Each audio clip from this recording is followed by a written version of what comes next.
बिस्मिल्लाहिर्रहमानिर्रहीम। Viewers, I am Syed Ahmad Mushtaba, advocate High Court, और आज हम डिस्कस करते हैं वज़ीर आज़म नवाज़ शरीफ जो साबिक़ हमारे प्राइम मिनिस्टर हैं, उनके केस के हवाले से। आज जैसा कि आप सबको मालूम है, हमारे वज़ीर आज़म जो थे साबिक़ा नवाज़ शरीफ इस मुल्क को छोड़ के गए थे। उनके ख़िलाफ़ काफ़ी बंडल ऑफ केसेस थे जो कि चल रहे थे। किसी में वो सज़ा याफ्ता मुजरिम थे और किसी में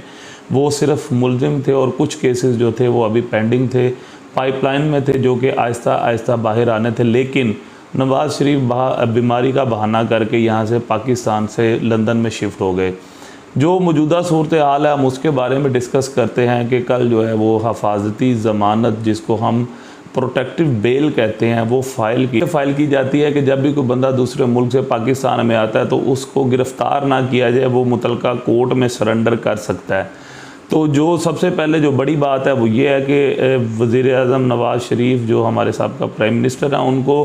बाकायदा तौर पर नवाज़ शरीफ साहब को कल प्रोटेक्टिव बेल जो है उनकी मौजूदगी के बगैर ही दायर होगी, और ना ही किसी को इसके बारे में इंफॉर्मेशन थी और ना ही कोई बेंच कॉन्स्टिट्यूट के बारे में इंफॉर्मेशन थी। ये तकरीबन कल जो 12 बजे के करीब है वो प्रोटेक्टिव बेल दायर की गई, और उसके बाद टाइम भी ख़त्म हो चुका था हमारी इस्लामाबाद हाई कोर्ट का। लेकिन विद इन नो टाइम जो है किसी किस्म का भी उसके ऊपर एलिगेशन नहीं लगा, और ना ही किसी किस्म का उसके ऊपर एतराज़ लगा है, ना ही कोई ऑब्जेक्शन लगा, और ना ही उस पटिशन को रोका गया। उसको डायरी नंबर भी अलॉट हुआ, उसके बाद उस प्रोटेक्टिव बेल को उसको नंबर भी अलॉट हुआ दूसरा, और फिर उसके बाद वही पटिशन जो है वो तकरीबन 3 साढ़े 3 बजे जो है वो चीफ जस्टिस ऑफ इस्लामाबाद उनके पास ये फ़िक्स हो गई। उसके बाद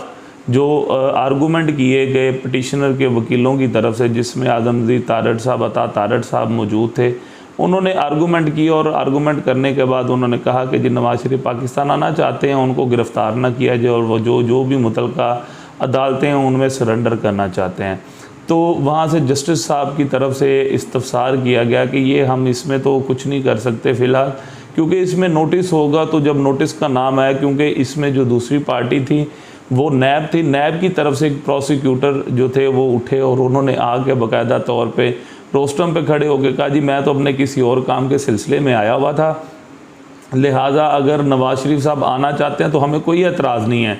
तो जस्टिस साहब ने आगे से ये कहा कि आप अगर मौजूद हैं, चाहे आप किसी भी काम में आए हैं, तो अगर आप मौजूद हैं तो हम आपकी इतनी सी बात से तो नहीं कर सकते, या तो आप अपना बयान रिकॉर्ड करवा दो। उन्होंने कहा जी आप मेरा बयान रिकॉर्ड कर लें। उन्होंने कहा कि अगर आप बयान रिकॉर्ड करवाना चाहते हैं, लेकिन फिर भी किसी भी पटिशन में जो है वो 1 दिन का जो नोटिस है वो ज़रूरी है, तो हम कल की डेट रख देते हैं, और कल आप मुतलका अपने डिपार्टमेंट से इस बात की परमिशन लेके आइएगा, और साथ में अगर आपके जितने भी वकला का जो डिपार्टमेंट है, आपके नैब के जो चेयरमैन है, आप उनके साथ डिस्कस करके फिर आप आगे बयान रिकॉर्ड करवाएं, क्योंकि पटिशन अभी फ़ाइल हो रही है और अभी आपको नोटिस भी नहीं हुए और आप ऑलरेडी अदालत के अंदर मौजूद हैं। तो व्यूअर्स, उसके बाद ये हुआ कि आज का नोटिस हो गया और आज बाकायदा तौर पे समाअत केस की शुरू हुई। लेकिन इस केस की समाअत को शुरू होने से पहले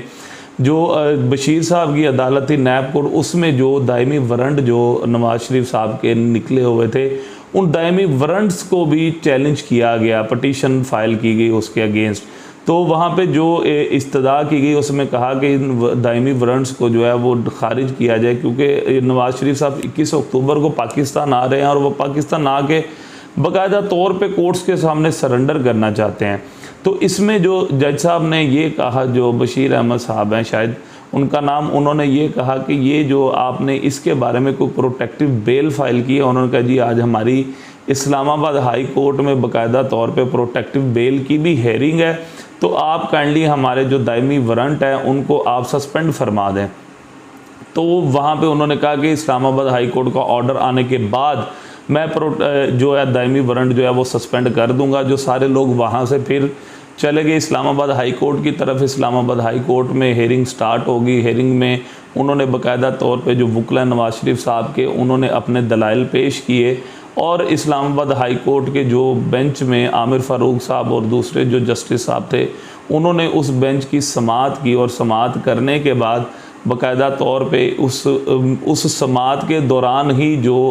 बशीर साहब नैब कोर्ट का जो डिसीजन था उसकी अटेस्टेड कॉपीज़ भी बन गई, और वो अटेस्टेड कॉपीज़ भी इस्लामाबाद हाई कोर्ट पहुंच गई और उधर उन्होंने ये हवाला दिया। आर्टिकल 189 कॉन्स्टिट्यूशन ऑफ पाकिस्तान का ये कहता है कि जो भी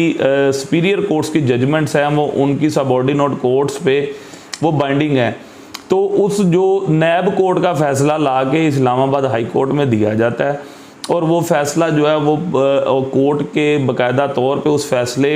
को पढ़ा जाता है और पढ़ने के बाद जो है इस्लामाबाद हाई कोर्ट में उस फैसले का रेफरेंस दिया जाता है कि जी हमारी नैब कोर्ट ने भी किसी और मुकदमे में जो है हमारे जो दायमी वारंट है वो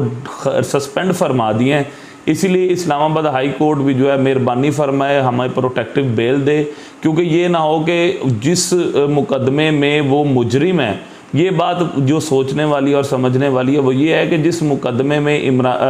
नवाज शरीफ साहब जिस मुकदमे में बतौर मुजरिम करार दिए गए थे और उनकी सज़ा अभी सस्पेंड होनी थी और वो पाकिस्तान से बाहर चले गए, उसमें उनको गिरफ़्तार ना किया जाए। जब भी हमेशा प्रोटेक्टिव बेल जो है वो फ़ाइल की जाती है वो हमेशा मुलजिम की तरफ से फ़ाइल की जाती है जिसके ऊपर अभी इल्ज़ाम साबित होना है, लेकिन मुजरिम की तरफ से प्रोटेक्टिव बेल का ये नया रूल है जो कि शरीफ फैमिली को ये ग्रांट किया गया और इतनी स्पीडी रेमेडीज़ और हमारे पाकिस्तान का कानून आंखें बंद करके इन लोगों पे एतबार करता है और आंखें बंद करके इनको इंसाफ फराहम किया जाता है, जिसकी जो है मिसाल वो तारीख़ में नहीं मिलती। और इसी तरह आज फिर नवाज़ शरीफ साहब को आंखें बंद करके इंसाफ फराहम किया गया और नवाज़ शरीफ साहब जो हैं वो 21 अक्टूबर को और आज से लेकर फर्दर डेट्स तक जो है वो उनकी जो प्रोटेक्टिव बेल है वो भी मंजूर कर ली गई और नवाज शरीफ साहब 21 अक्टूबर को पाकिस्तान में तशरीफ़ लाएंगे। ना उनको गिरफ़्तार किया जाएगा, ना किसी भी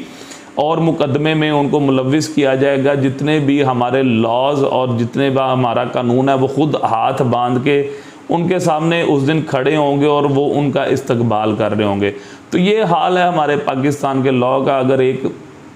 कोई भी बेचारा प्राइवेट पर्सन अगर उसकी कोई मजबूरी बन जाती है या कुछ भी हो जाए तो वो जाके हाई कोर्ट में 11 बजे या 12 बजे से पहले जो है वो उसकी प्री अरेस्ट बेल हो चाहे आफ्टर अरेस्ट बेल हो, एनी टाइप ऑफ बेल या एनी टाइप ऑफ पिटिशन जो है वो जब भी किसी हाई कोर्ट में फ़ाइल की जाती है तो उसके लिए एक मखसूस टाइम है। लेकिन इन लोगों के लिए किसी अदालत का कोई टाइम मुकर्रर नहीं होता। इन लोगों के लिए किसी वक्त की वैल्यू नहीं है, किसी बेंच की वैल्यू नहीं है, किसी भी किस्म के हाई कोर्ट के चाहे सुप्रीम कोर्ट हो चाहे हमारी लोअर कोर्ट्स हों, इनके लिए इंसाफ के दरवाज़े हमेशा खुले हैं और खुले रहते हैं। और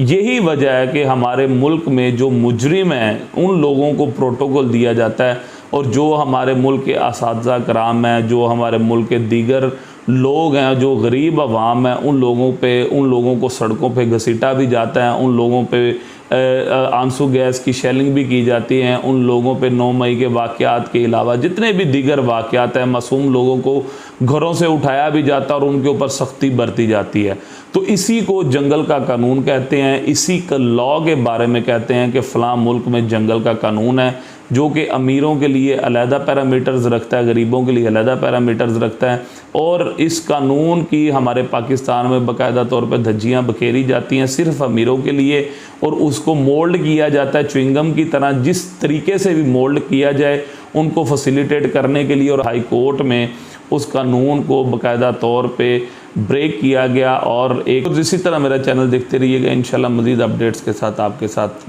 बंधे रहेंगे। Thank you so much. अल्लाह हाफ़िज़।